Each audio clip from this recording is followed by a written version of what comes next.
Welcome friends, GK GS foundation চ্যানেলে আপনাদের সকলকে স্বাগত জানাই। তো ফ্রেন্ডস, আমরা সকলেই জানি পশ্চিমবঙ্গ মাদ্রাসা সার্ভিস কমিশন নোটিফিকেশন জারি করে জানিয়ে দিয়েছে যে তারা তাদের প্রাথমিক এবং মাধ্যমিক এবং উচ্চ মাধ্যমিক বিদ্যালয়গুলিতে শিক্ষক নিয়োগ করতে চলেছে এবং সেই মতো প্রাইমারি টেটের উপর পরীক্ষা অলরেডি নেওয়া হয়ে গেছে এবং মার্চের 3 তারিখে নেওয়া হবে এসএলএসটির উপর পরীক্ষা, অর্থাৎ 9, 10 এবং 11, 12-এর শিক্ষক নিয়োগের পরীক্ষা অনুষ্ঠিত হতে চলেছে 3 মার্চ।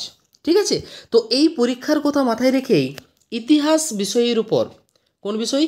ইতিহাস বিষয়ের টিজিটি এবং পিজিটি অর্থাৎ নবম দশম এবং একাদশ ও দ্বাদশ এই দুটো স্তরের পরীক্ষার কথা মাথায় রেখেই আমি এই চ্যানেলের মাধ্যমে বেশ কিছু কোয়েশ্চান এবং উত্তর তা নিয়ে ডিসকাশন করার চেষ্টা করছি। আশা করি তোমাদের প্রিপারেশনে এই প্রশ্ন উত্তরগুলি খুবই সহায়ক হবে। তো চলো শুরু করা যাক। তো তার আগে বলে নিই, নিয়মিত যদি আপনারা ইতিহাস বিষয়ের উপর ক্লাস পেতে চাও এবং এই ধরনের কোয়েশ্চান সেট পেতে চাও তো অবশ্যই চ্যানেলটিকে সাবস্ক্রাইব করে রাখবে এবং কমেন্টে জানাতে কিন্তু ভুলবেন না যে কী ধরনের বা ইতিহাসের কোন টপিকের উপর, বিশেষত প্রাচীন, মধ্য, আধুনিক না ইউরোপ, কোন টপিকের উপর এইরকম প্রশ্ন বা প্রশ্ন উত্তর নিয়ে আলোচনা হলে ভালো হয়, একটু কমেন্টে জানাতে অবশ্যই কিন্তু ভুলবেন না। হ্যাঁ, ঠিক আছে, চলো তার আগে বলে নিই, এখন একটা বিরাট বড় ট্রেন্ড চলছে কি কাট অফ নিয়ে। পরীক্ষায় হয়নি, কাট অফ নিয়ে বিস্তৃত আলোচনা বিভিন্ন মহলে বিভিন্ন জায়গায় কিন্তু আমরা দেখতে পাচ্ছি। তো একটা কথা বলবো যে এই যে পরীক্ষা অনুষ্ঠিত হতে চলেছে তার কোয়েশ্চান প্যাটার্ন কী হবে। দেখো, কাট অফ সম্পর্কে অনুমান করা যেত যদি নিয়মিত পরীক্ষা হতো। দীর্ঘ প্রায় আজ কত বছর পরীক্ষা হয়নি আমরা সকলেই পশ্চিমবঙ্গের মানুষরা কিন্তু জানি। তো সেই মতো এই যে পরীক্ষা হতে চলেছে সেই পরীক্ষার কিছু সময় পূর্বে কাট অফ নিয়ে বা কাট অফের দুশ্চিন্তায় যদি আমরা নিজেদেরকে নিমগ্ন রাখি তাহলে আমাদের প্রিপারেশানে কোনো না কোনো জায়গায় ব্যাঘাত সৃষ্টি হবে। তো একথা ঠিক, কাট অফ কী হবে, কাট অফ কত হতে চলেছে, কত স্কোর আমার জন্য সুইটেবল হবে চাকরিটা পেতে, বা কত আমি পরীক্ষার হলে করে এলে মনে করতে পারি যে আমি একটি পজিটিভ জায়গায় থাকবো, এই নিয়ে চিন্তা করার কোনো কারণ নেই, বা এই নিয়ে চিন্তা করে সময় নষ্ট করা বোকামির পরিচয় ছাড়া আর অন্য কিছুই হবে না। কেননা কাট অফ অনেক কিছুর উপর ডিপেন্ড করে স্থির হয়। আমাদের হাতে কোশ্চান থাকবে, সেই কোশ্চানে আমি আমার 100% দিয়ে চেষ্টা করব যে আমি কতগুলো পারছি, দ্যাটস ইট। এরপর ভবিষ্যৎ কথা বলবে কি হবে কি হবে না। ঠিক আছে, তাই পরীক্ষার আগে অহেতুক কাট অফ নিয়ে দুশ্চিন্তা করার কোনো কারণ নেই। আমাদের প্রিপারেশনটা, যে প্রিপারেশন আমি নিয়ে চলেছি সেই প্রিপারেশনকে উন্নতির চরম শিখরে নিয়ে যেতে হবে এই যে কয়েকটা দিন বাকি রয়েছে সেই দিনগুলোতে। ঠিক আছে, চলো। তো আজকে আমরা এই ভিডিওর মাধ্যমে বেশ কিছুগুলো ইতিহাসের প্রশ্নোত্তর নিয়ে আলোচনা করার চেষ্টা করব। চলো শুরু করি। দেখো, 1 নম্বরে রয়েছে নিম্নলিখিত কোন ব্যক্তি 1905 খ্রিস্টাব্দে ব্রিটেন ও জার্মানিতে দর্শনশাস্ত্র অধ্যয়ন করার জন্য যান? ঠিক আছে, অপশান এ তে রয়েছে আব্দুর রহমান, অপশান বিতে আব্দুর রাজ্জাক, অপশান সিতে আল্লামা মোহাম্মদ ইকবাল এবং অপশান ডিতে রয়েছে রহমতুল্লাহ সাহানি। তো এক্ষেত্রে এই প্রশ্নের সঠিক উত্তর হয়ে যাবে অপশান সি, আল্লামা মোহাম্মদ ইকবাল। ইনি 1905 খ্রিস্টাব্দে ব্রিটেন ও জার্মানিতে কিসের জন্য গিয়েছিলেন না ফিলোসফি বা দর্শনশাস্ত্র অধ্যয়ন করার জন্য। এই কোশ্চেনটি নেওয়া হয়েছে ঝাড়খণ্ড 2023 সালে যে পিজিটির এক্সাম নিল সেই পিজিটির প্রশ্নপত্র থেকেই কিন্তু এই প্রশ্নটি নেওয়া হয়েছে। ঠিক আছে, চলো নেক্সট। 2 নম্বর প্রশ্ন কি রয়েছে না নিম্নলিখিত শাসকদের মধ্যে কে ইবন বতুতাকে দিল্লির প্রধান কাজীর পদে নিযুক্ত করেন? এটা কাজীর নয়, কি হবে, দিল্লির প্রধান কাজীর পদে নিযুক্ত করেন। দেখে নেওয়া যাক অপশানগুলো কী রয়েছে। অপশান এতে রয়েছে গিয়াসউদ্দিন বলবন, অপশান বিতে মোহাম্মদ বিন তুঘলক, অপশান সিতে গিয়াসউদ্দিন তুঘলক এবং অপশান ডি আলাউদ্দিন খলজি। তাহলে এক্ষেত্রে সঠিক উত্তর হয়ে যাবে অপশান বি, মোহাম্মদ বিন তুঘলক। তিনি ইবন বতুতাকে দিল্লির প্রধান কাজীর পদে কিন্তু কী করেছিলেন, নিয়োগ করেছিলেন বা নিযুক্ত করেছিলেন। ঠিক আছে, চলো নেক্সট। 3 নম্বর প্রশ্নে রয়েছে নিম্নলিখিত কোন ব্যক্তি প্রমাণ করেন যে সেন্ড্রোকোটাসেই হলেন চন্দ্রগুপ্ত মৌর্য? ভালো করে প্রশ্নটা আবার পড়ে নিই। নিম্নলিখিত কোন ব্যক্তি প্রমাণ করেন যে সেন্ড্রোকোটাসেই হলেন চন্দ্রগুপ্ত মৌর্য? কে প্রমাণ করেছেন? একটু বিষয়টা ক্লিয়ার করা যাক। দেখো আমাদের ভারতের মগধ সাম্রাজ্যের অন্তর্গত মৌর্য বংশের প্রতিষ্ঠাতা হলেন চন্দ্রগুপ্ত মৌর্য, সকলে জানি। এবং এই চন্দ্রগুপ্ত মৌর্যকে গ্রিকরা কি বলতো না সেন্ড্রোকোটাস, কি বলতো সেন্ড্রোকোটাস বলতো। গ্রিকদের বলা এই সেন্ড্রোকোটাসেই যে চন্দ্রগুপ্ত মৌর্য, এই কথাটি আমাদেরকে প্রমাণ করে দেন sir William Jones. Option D হয়ে যাবে এর সঠিক উত্তর, ঠিক আছে, অপশন ডি, তাই না। নেক্সট 4 নম্বর কি রয়েছে না নিম্নলিখিত অশোকের স্ত্রীদের মধ্যে কে অশোকের প্রাণ রক্ষা করেছিলেন বা করেন। খুব ইম্পর্ট্যান্ট একটি প্রশ্ন রয়েছে এখানে। আমরা জানি অশোকের অনেক স্ত্রী, সেই স্ত্রীদের মধ্যে কে অশোকের প্রাণ রক্ষা করেছিলেন। দেখো অপশন এতে রয়েছে কারুবাকি, অপশন বিতে রয়েছে তিস্যরক্ষিতা, অপশন সিতে রয়েছে দেবী এবং অপশন ডিতে রয়েছে পদ্মাবতী। তাহলে এক্ষেত্রে সঠিক উত্তর হয়ে যাবে তিস্যরক্ষিতা, কেননা ইনি একজন চিকিৎসক ছিলেন। ইনি একজন কী ছিলেন? ইনি একজন চিকিৎসক ছিলেন। যখন সম্রাট অশোক রোগাগ্রস্ত মানে রোগে আক্রান্ত হয়েছিলেন, তখন এই তিস্যরক্ষিতা তার চিকিৎসা করে তার প্রাণ বাঁচিয়েছিলেন, ঠিক আছে। তাহলে অপশান বি হয়ে যাবে আমাদের সঠিক উত্তর। নেক্সট কি রয়েছে না নেক্সট রয়েছে ভারতবর্ষের স্বাধীনতার সময় ভারতীয় প্রত্নতত্ত্ব বিভাগের প্রধান কে ছিলেন। ইম্পর্টেন্ট প্রশ্ন রয়েছে। তাহলে সেই 1947 অর্থাৎ 1947 খ্রিস্টাব্দের সময় আমাদের ভারতবর্ষের যিনি প্রত্নতত্ত্ব বিভাগের প্রধান ছিলেন তিনি হচ্ছেন স্যার মার্টিমার হুইলার। কে ছিলেন? Sir Mortimer Wheeler. কে ছিলেন? Sir Mortimer Wheeler. Okay, option A হয়ে যাবে সঠিক উত্তর। 6 নম্বর প্রশ্নে রয়েছে গোপদ ব্রাহ্মণ নিম্নলিখিত কোন বেদের অংশ। আমরা জানি যে প্রত্যেকটি বেদেরই কিছু না কিছু ব্রাহ্মণ গ্রন্থ রয়েছে, সেক্ষেত্রে গোপদ ব্রাহ্মণ গ্রন্থটি কোন বেদের? এটি এর সঠিক উত্তর হয়ে যাবে অপশান ডি অথর্ব বেদ। অপশান ডি অর্থাৎ অথর্ব বেদ হয়ে যাবে আমাদের সঠিক উত্তর। নেক্সট 7, কোয়েশ্চেন নাম্বার 7-এ রয়েছে ঋগ্বেদে নিম্নলিখিত কোন দেবতার 30 বার উল্লেখ রয়েছে। আমরা সকলেই জানি ঋগ্বেদে বিশেষ করে বেদের প্রধান যে ভাগ অর্থাৎ ঋগ্বেদ, সেই ঋগ্বেদে বিভিন্ন দেবতার উল্লেখ আমরা পাই। সবচেয়ে বেশি বার কার পাই? ইন্দ্র। কতবার? 250, 250 বার উল্লেখ কার পাই? ইন্দ্রের। অগ্নির উল্লেখ পাই তারপরে অর্থাৎ 200 বার অগ্নির উল্লেখ রয়েছে। বরুণের উল্লেখ পাই 30 বার এবং রুদ্রের উল্লেখ পাই 3 বার। তাহলে এক্ষেত্রে আমাদের সঠিক উত্তর হয়ে যাবে কি না বরুণ, অর্থাৎ 30 বার উল্লেখ কার পাওয়া গেছে? বরুণের পাওয়া গেছে। তাহলে ঋগ্বেদে বরুণ দেবতার উল্লেখ পাওয়া গেছে কবার? 30 বার। এই জায়গাগুলো আমাদেরকে একটু ভালো করে দেখে রাখতে হবে। নেক্সট 8 নাম্বার 1928 খ্রিস্টাব্দের নেহরু রিপোর্ট সম্পর্কে নিম্নলিখিত কোন বিবৃতি সঠিক নয়? নয় বলেছে, কোন বিবৃতিটি সঠিক নয়? অপশনগুলো দেখে নেওয়া যাক। এই কমিটির অধ্যক্ষ ছিলেন মতিলাল নেহরু। নেক্সট অপশন বিতে বলা আছে মোহাম্মদ আলী জিন্নাহ এই বিলের বিরোধিতা করেন বা এই রিপোর্টের বিরোধিতা করেছিল।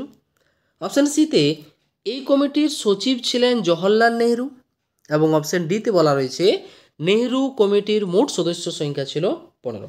তাহলে আমাকে প্রশ্নে বলা ছিল যে নিম্নলিখিত কোন বিবৃতিটি সঠিক নয়, তাহলে আমাকে বিষয়টি আবার ভালোভাবে পড়ে বুঝে নিতে হবে। দেখো এই কমিটির অধ্যক্ষ ছিলেন মতিলাল নেহরু, তাই না? তাহলে এটি ঠিক হবে। আমাকে সঠিক নয় নেগেটিভটা চেয়েছে, তাহলে অপশান এ তো হচ্ছে না, কেননা এটি ঠিক। অপশান বিতে কী রয়েছে? মোহাম্মদ আলী জিন্নাহ এই বিলের বিরোধিতা করেন। হ্যাঁ, মোহাম্মদ আলী জিন্নাহ এই বিলের বিরোধিতা করেছিল, তাহলে অপশান বিও কিন্তু ঠিক, তাহলে এটিও উত্তর হচ্ছে না। অপশান সি এই কমিটির সচিব ছিলেন জওহরলাল নেহরু, অর্থাৎ মতিলাল নেহরুর পুত্র জওহরলাল নেহরু এই কমিটির সচিব ছিলেন। হ্যাঁ ছিলেন, এই কমিটির সচিব ছিলেন জওহরলাল নেহরু, এটিও হয়ে গেল ঠিক। তাহলে নিশ্চয়ই অপশান ডি হবে উত্তর। এখানে কি বলা আছে? নেহরু কমিটির মোট সদস্য সংখ্যা ছিল 15। না, নেহরু কমিটির মোট সদস্য সংখ্যা 15 নয়, কত ছিল? 10। একজন সভাপতি বা অধ্যক্ষ প্লাস 9 জন সদস্য, টোটাল কত হবে? 10 জন সদস্য ছিলেন নেহরু কমিটিতে। তাহলে 15 হবে না, তাহলে অপশান অনুযায়ী আমাদের অপশান ডি হয়ে যাবে সঠিক উত্তর। কেন কোন বিবৃতিটি সঠিক নয় বলেছে, তাহলে ডি বিবৃতিটি সঠিক নয়। ঠিক আছে, চলো নেক্সট 9 নম্বর প্রশ্নে চলে আসি। নিম্নলিখিত হরপ্পার কোন কেন্দ্রে মৃতদেহগুলিকে পূর্ব দিকে মাথা করে শায়িত করার প্রমাণ পাওয়া গেছে? দেখো এখানে একটু সামান্য ইনফরমেশন বলি। যে হরপ্পা সভ্যতার সময় ম্যাক্সিমাম যে কবরখানাগুলি পাওয়া গেছে সেগুলোতে যে কঙ্কালের অস্তিত্ব আমরা পেয়ে থাকি সেগুলোকে কিন্তু কোন দিকে মাথা করে শায়িত করা হয়েছে? না, পূর্ব দিকে। কোন দিকে মাথা করে শায়িত করা হয়েছে? পূর্ব দিকে করে, উত্তর দিকে। সবসময় মাথা কোন দিকে রয়েছে? নর্থে রয়েছে, উত্তরে। কিন্তু এখানে প্রশ্নেতে আমাদের বলেছে কোন কেন্দ্রে? পূর্ব দিকে। কোন দিকে? পূর্ব দিকে মাথা শায়িত করার প্রমাণ পাওয়া গেছে। ম্যাক্সিমাম কবর বা মৃতদেহগুলি বা যে কবরগুলির সন্ধান আমরা হরপ্পা সভ্যতা থেকে পেয়েছি, ম্যাক্সিমামগুলিতে কিন্তু মৃতদেহের মাথাকে উত্তর দিকে শায়িত করেই কিন্তু মানে কবরস্থ করা হয়েছে। কিন্তু এমন একটি কেন্দ্র রয়েছে যেখানে উত্তর নয়, কিছু মৃতদেহকে পূর্ব দিকে পূর্ব দিকে অর্থাৎ তার মাথা কোন দিকে রয়েছে? পূর্ব দিকে শায়িত করে কিন্তু তাকে কবরস্থ করা হয়েছে। এরকম একটি প্রত্নকেন্দ্রের নাম হলো লোথাল। এরকম একটি প্রত্নকেন্দ্রের নাম হলো লোথাল, যেখানে কিন্তু পূর্ব দিকে মাথা শায়িত করার প্রমাণ পাওয়া গেছে। লোথাল কোন নদীর তীরে আছে? ভোগাপুর, তাই না? লোথাল কোন নদীর তীরে আছে? ভোগাপুর। হরপ্পা, রাভি, মহেঞ্জোদাড়ো, সিন্ধু আর কালীবঙ্গান ঘরকরা, তাই না? তো এই দিকগুলো একটু ভালোভাবে দেখে নেব। নেক্সট আমাদের 10 নম্বর প্রশ্নে কি বলা রয়েছে? নিম্নলিখিত অশোকের কোন শিলালেখের সাথে কলকাতার সম্পর্ক রয়েছে? কোশ্চেনটি ভালোভাবে কিন্তু আমাদের বুঝতে হবে। নিম্নলিখিত অশোকের কোন শিলালেখের সাথে কলকাতার সম্পর্ক রয়েছে? অপশানগুলো দেখে নেওয়া যাক। দিল্লি তোরপা শিলালেখ, দিল্লি মিরাট শিলালেখ, ভাব্রু শিলালেখ এবং ত্রয়োদশ শিলালেখ। তাহলে এই যে চারটি অপশানের মধ্যে শিলালেখের উল্লেখ রয়েছে, এর মধ্যে অপশান সি ভাব্রু শিলালেখের একটি খণ্ড কিন্তু আমাদের কলকাতাতে রয়েছে। তাই ভাব্রু শিলালেখের সাথে কলকাতার সম্পর্ক কিন্তু রয়েছে, তাই না? তাহলে অপশান সি হয়ে যাবে আমাদের সঠিক উত্তর। নেক্সট চলে আসি আমরা 11 নম্বর প্রশ্নে। বিজয়নগর সাম্রাজ্যের আরক্ষা বাহিনীর বেতন দেওয়া হতো কোন কর থেকে? পর নয়, সরি, টাইপ মিস্টেক হয়ে গেছে। কোন কর থেকে কিন্তু বিজয়নগর সাম্রাজ্যের যে আরক্ষা বাহিনী ছিল সেই বাহিনীর বেতন দেওয়া হতো? চলো অপশানগুলো দেখে নেওয়া যাক। প্রথম অপশানে রয়েছে পণ্যদ্রব্য কর, অপশান বিতে গণিকালয় থেকে আদায়কৃত কর, নেক্সট অপশান সিতে ভূমি রাজস্ব, অপশান ডি পানশালা থেকে আদায়কৃত কর। তাহলে এক্ষেত্রে আমাদের সঠিক উত্তর হয়ে যাবে অপশান বি, গণিকালয় থেকে আদায়কৃত কর। ঠিক আছে, অপশান বি হয়ে যাবে সঠিক উত্তর। নেক্সট, বিদারার যুদ্ধ কত খ্রিস্টাব্দে সংগঠিত হয়? আমরা সকলেই জানি যে বিদারার যুদ্ধ সংগঠিত হয়েছিল কবে? 1759 খ্রিস্টাব্দে। বিদারার যুদ্ধ ইংরেজদের সাথে ওলন্দাজদের হয়েছিল 1759 খ্রিস্টাব্দে, আর 60 খ্রিস্টাব্দে হয়েছিল বন্দিপাসের যুদ্ধ। ঠিক আছে, তাহলে এক্ষেত্রে অপশান এ হয়ে যাবে আমাদের সঠিক উত্তর। নেক্সট চলে আসবো আমরা। নেক্সট 13 নম্বর প্রশ্নে রয়েছে Wahhabi and Faraizi rebels of Bengal গ্রন্থটির রচয়িতা কে? অপশানগুলো দেখে নেওয়া যাক।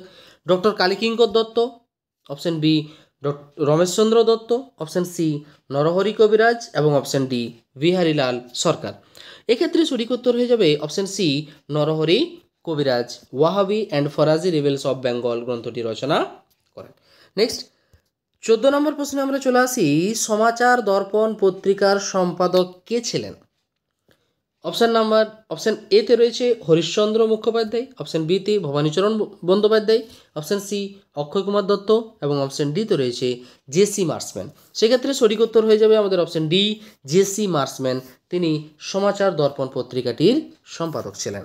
নেক্সট 16 নম্বর প্রশ্নে রয়েছে, 16 নম্বরে চলে আসি আমরা অ্যালান অক্টোভিয়ান হিউম সম্পর্কে নিম্নলিখিত কোন বিবৃতিটি সঠিক নয়?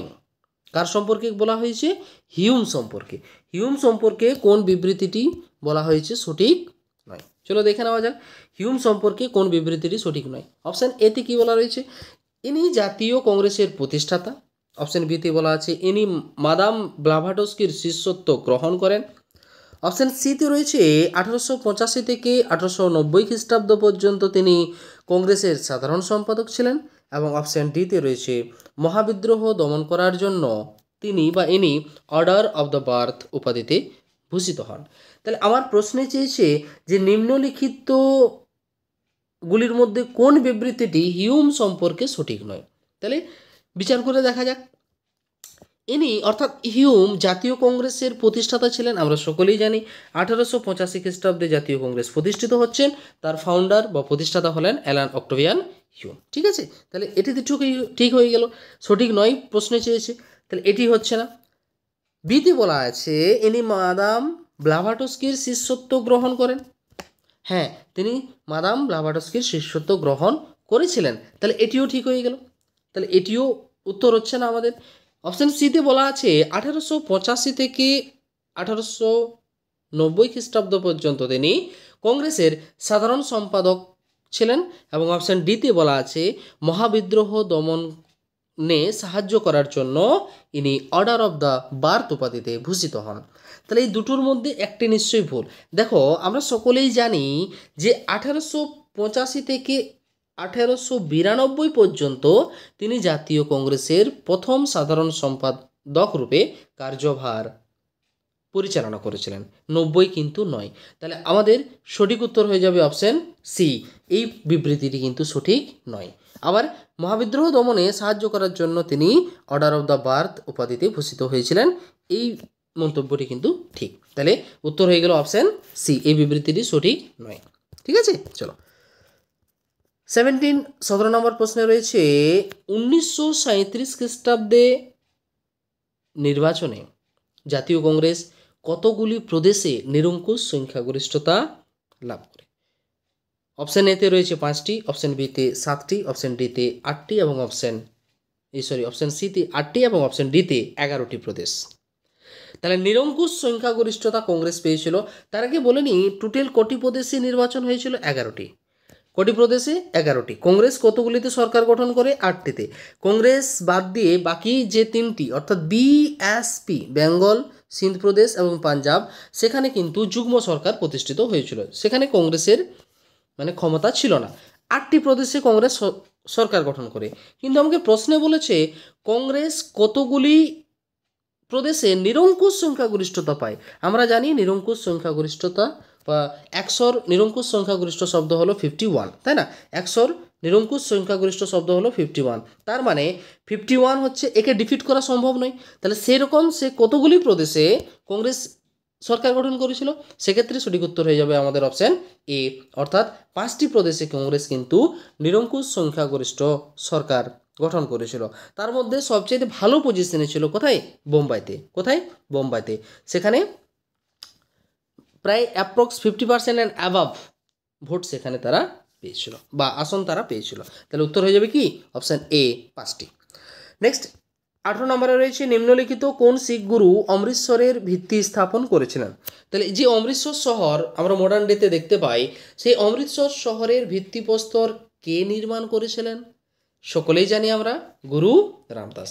চতুর্থ গুরু রামদাস, অর্থাৎ অপশান সি গুরু রামদাস হয়ে যাবে আমাদের সঠিক উত্তর। নেক্সট চলে আসবো আমরা। নেক্সট কি বলা রয়েছে 19 নম্বরে, যে কোন মুঘল শাসকের আমলে ভারতীয়রা তামাকের সঙ্গে পরিচিত হয়? ইম্পর্টেন্ট প্রশ্ন কিন্তু, হ্যাঁ। তামাকের সঙ্গে পরিচিত হয় কোন মুঘল সম্রাটের সময়কালে? অপশান এতে Aurangzeb, option B Akbar, option C Shahjahan, option D Jahangir. সেক্ষেত্রে সঠিক উত্তর হয়ে যাবে অপশান বি আকবর। আকবরের সময়কালেই ভারতীয়রা তামাকের সাথে পরিচিত পায় বা পরিচিত হয়। নেক্সট রয়েছে 20 নম্বরে কি রয়েছে না, জাকাত কর সম্পর্কে নিম্নলিখিত কোন বিবৃতিটি সঠিক? জাকাত যে কর মধ্যযুগে নেওয়া হতো, সেই জাকাত কর সম্পর্কে নিম্নলিখিত কোন বিবৃতিটি সঠিক?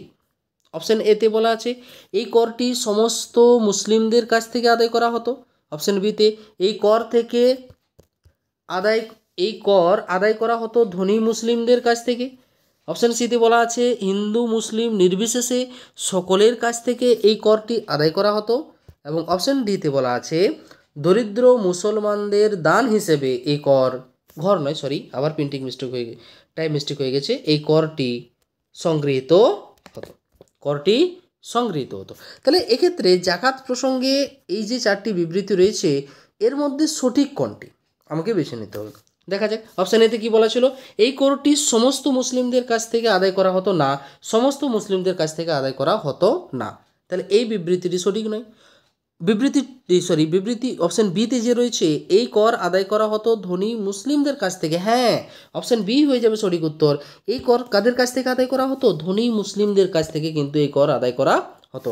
অপশন বি হয়ে যাবে আমাদের সঠিক উত্তর। দেখো, এখানে আমরা প্রায় 20টি প্রশ্ন করলাম ইন্ডিয়ান হিস্ট্রির উপর। এরপর আমরা ওয়ার্ল্ড হিস্ট্রি বা ইউরোপিয়ান হিস্ট্রির উপর দিকটুকু আলোকপাত করা যাক। দেখো, 21 নম্বর প্রশ্ন রয়েছে, অস্টারলিজের যুদ্ধ কত খ্রিস্টাব্দে সংঘটিত হয়? অপশন এতে 1807, অপশন বি 1812, অপশন সি 1809 এবং অপশন ডি 1805। সকলেই জানি অস্টারলিজের যুদ্ধ সংঘটিত হয়েছিল 1805 খ্রিস্টাব্দে। অপশন ডি হয়ে যাবে সঠিক উত্তর। নেক্সট আমাদের 21 নম্বর হয়ে গেল। 22 নম্বরে কি রয়েছে না, আপনারা শাসন করুন কিন্তু পরিবর্তন চাইবেন না। উক্তিটি কার? কে বলেছেন যে আপনারা শাসন করুন কিন্তু পরিবর্তন চাইবেন না? উক্তিটি করেছিলেন আমরা সকলেই জানি অস্ট্রিয়ার মেটারনিক। কে হবে? মেটারনিক। তিনি কিন্তু এই উক্তিটি করেছিলেন। ভিয়েনা প্রসঙ্গ বা ভিয়েনা সম্মেলন যেটা হয়েছিল 1815 খ্রিস্টাব্দে, সেই প্রসঙ্গে তিনি কিন্তু তার পরবর্তীকালে এই কথাটি তিনি বলেছিলেন। বিশেষত এই কথাটি তিনি ট্রোপো বৈঠকে বলেছিলেন। কোন বৈঠকে? ট্রোপো বৈঠকে। কবে হয়েছিল? না 1820-তে হয়েছিল। সেই ট্রোপো সম্মেলনে তিনি কিন্তু এই বক্তৃতাটি, যে মানে চতুর্শক্তি মণ্ডলীর মধ্যে যে আলোচনা সভা বা বৈঠক হয়েছিল, তাতে তিনি বা সেই শক্তি সমবায়ের আলোচনায় তিনি কিন্তু এই কথাটি বলেছিলেন। ঠিক আছে, অপশান বি হয়ে যাবে সঠিক উত্তর। নেক্সট চলে আসবো আমরা 23 নম্বরে কি রয়েছে, এমস টেলিগ্রামটি বিসমার্ক কবে সংবাদপত্রে প্রকাশ করেন? আমরা জানি কাউন্ট বেনেদিতি ফ্রান্স থেকে এসেছিলেন। রাজার সাথে দেখা করার পর রাজা বেনেদিতির সাথে বা ওই রাষ্ট্রদূত যিনি ফ্রান্সের রাষ্ট্রদূত ছিলেন, তার সাথে আলোচনার কিছু বিষয়বস্তু তিনি তার প্রধানমন্ত্রী বিসমার্ককে জানান। এবং বিসমার্ক কী করলেন, যে ওই টেলিগ্রামের কিছু অংশ, যে টেলিগ্রাম তাকে পাঠিয়েছিলেন রাজা, সেই টেলিগ্রামের কিছু অংশকে তিনি কিন্তু চেঞ্জ করে দিলেন। এবং তারপরের দিন, মানে এই যে টেলিগ্রামটা বিসমার্ক যেদিন পান, তার পরের দিন তিনি সংবাদপত্রে প্রকাশ করেন। প্রশ্নে বলা রয়েছে কবে, তাহলে সেক্ষেত্রে সঠিক উত্তর হয়ে যাবে আমাদের অপশন কবে? না 14ই জুলাই। অপশান সি হয়ে যাবে সঠিক উত্তর। Option C. নেক্সট 24 নম্বর প্রশ্নে কি বলা রয়েছে না, প্রথম বলকান যুদ্ধ কত খ্রিস্টাব্দে সংঘটিত হয়? 1911, 1912, 1913 এবং 1914। বলকান যুদ্ধ করা হয়েছিল? দুটো বলকান যুদ্ধ হয়, একটা হয় 1912 আর একটা হয় 1913।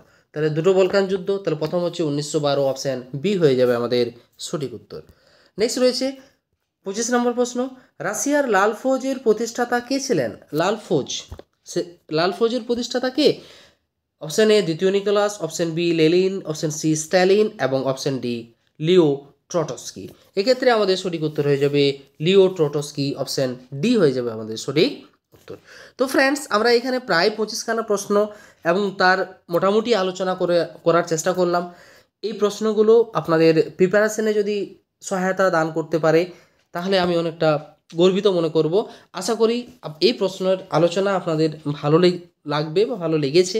যদি ভালো লেগেছে অবশ্যই কিন্তু এই ভিডিওর কমেন্টে জানাতে ভুলবেন না। আবার এই যে চ্যানেলে যে কন্টেন্ট প্রোভাইড করা হচ্ছে, বিশেষ করে ইতিহাসের উপর, এই কন্টেন্ট যদি আপনাদের ভালো লেগে থাকে তো অবশ্যই এই ভিডিওটিকে কিন্তু শেয়ার করতে ভুলবেন না এবং কমেন্টে জানাতে ভুলবেন না যে এই ধরনের আরও ভিডিও আপনারা পেতে চাও কি চাও না, তাই না? তো এই ভিডিও কেমন হয়েছে, ভিডিওর কন্টেন্ট কেমন হয়েছে, অবশ্যই কিন্তু আপনারা নির্দ্বিধায় কিন্তু কমেন্ট সেকশনে কিন্তু জানাতে পারেন। ওকে, থ্যাংক ইউ।